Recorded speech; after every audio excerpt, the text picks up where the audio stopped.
The first module that we did this summer was the Tech Girls Conference in Washington, D.C. So we worked with a group of about 20 or 25 girls from the Middle East and North Africa who were here from a State Department-sponsored program. And we talked about issues of creativity and also being a woman in science. I think they came away with a lot of knowledge, and I know that we also learned a lot from them about their culture and about their experiences. And afterwards, we also went to Chicago to lead some workshops with teens doing documentaries on local issues in their communities. And we helped the teens understand how to use social media to spread their documentaries, their messages, and most importantly, to empower their peers to take action against community issues. And it was just an amazing experience. We learned a lot from the teens we worked with, especially about issues that are impacting their community in Chicago. And finally, we worked with a really inspiring local organization, the Hyde Square Task Force. They work with youth in Boston, and they are empowering them to do health awareness raising in their community. And what we did was try and get them to reflect about their own use of social networking sites and see the connection between healthy relationships and healthy use of social networking sites. Last year, the Youth and Media Lab conducted 14 focus group interviews with about 100 students. What we were really trying to find out is what they're doing on the internet, especially in relation to the information quality framework. This summer, we looked at that data and we turned it into a variety of outputs which are accessible, hopefully, to a diverse audience, including youth.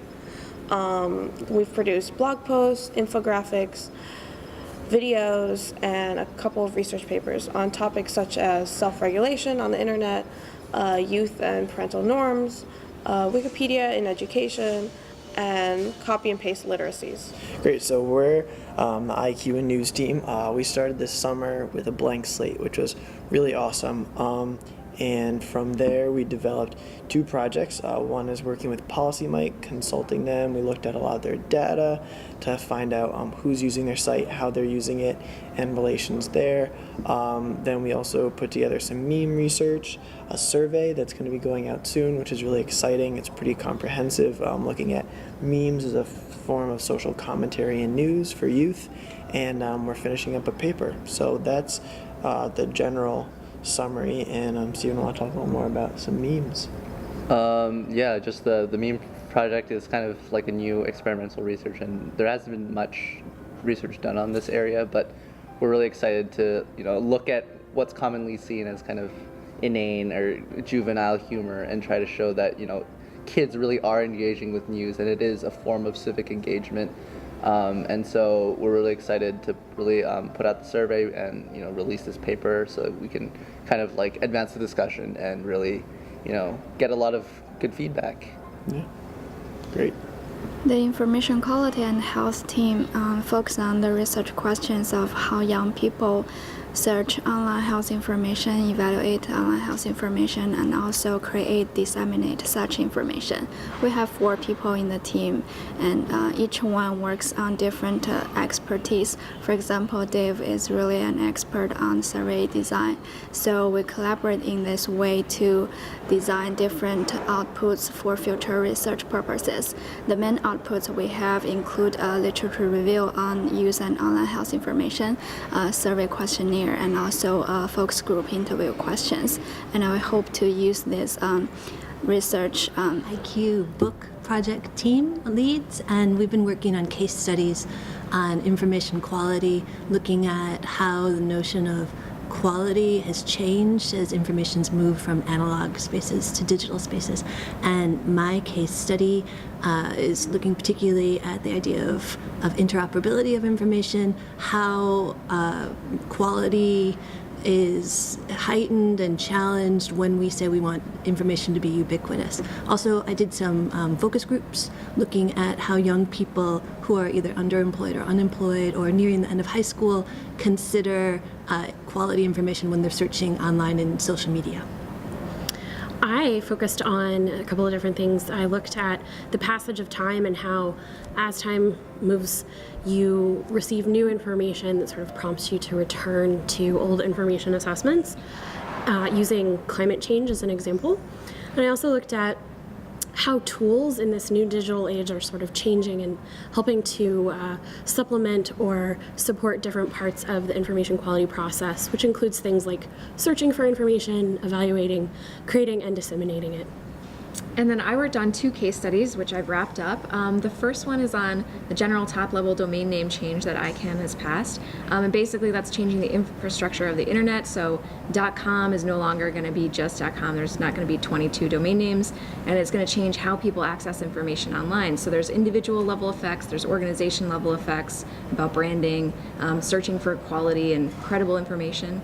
And then the second one is on WikiLeaks, the 2010 Cablegate release, which affects U.S. diplomacy with the release of diplomatic dispatches. So it's looking at how this big influx of data is impacting news organizations and how they interpret and create tools for us to understand information, but also how individuals approach that huge amount of primary source information to evaluate and create, disseminate, and search for information. So those are the 2 case studies I developed. We all developed our case studies in cooperation with each other and with our supports and the news stories that they developed.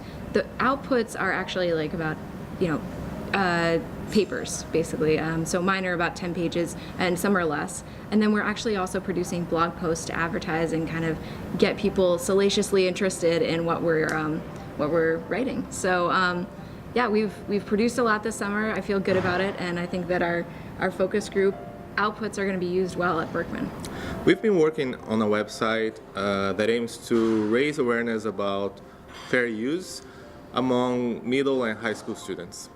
Our main goal in this summer was to prepare a prototype of this website, and we've been working mainly on the structure and the visuals that would be implemented in it. I myself was in charge of the management of the whole process, and also some web design and some small illustrations.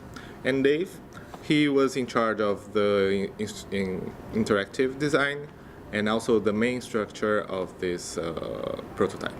So my goal, or what I did, was I was thinking about how the people were guided through this website and think about the user experience to ensure that young people also enjoy what they are doing, and we hope that they learn about this really important subject while they're having also fun. And so we got together and we discussed the different structure and the changes and the interaction design, and at the end we think this website, we're happy when we can see that this website will go online and the young people have a nice experience while they're learning about fair use. Hi, my name is Dino. I'm the media lead for the youth and media team. I do a couple different things. I help to try to chronicle the day-to-day life of the lab through photography and video. As well, I help to try through my media team. We try to translate older research into sort of new digital forms. As an example, we did an infographic called Mount Kidmore, and it celebrates different youth initiatives to counter different types of bullying. The second one is a video that helped to highlight the issue of online privacy.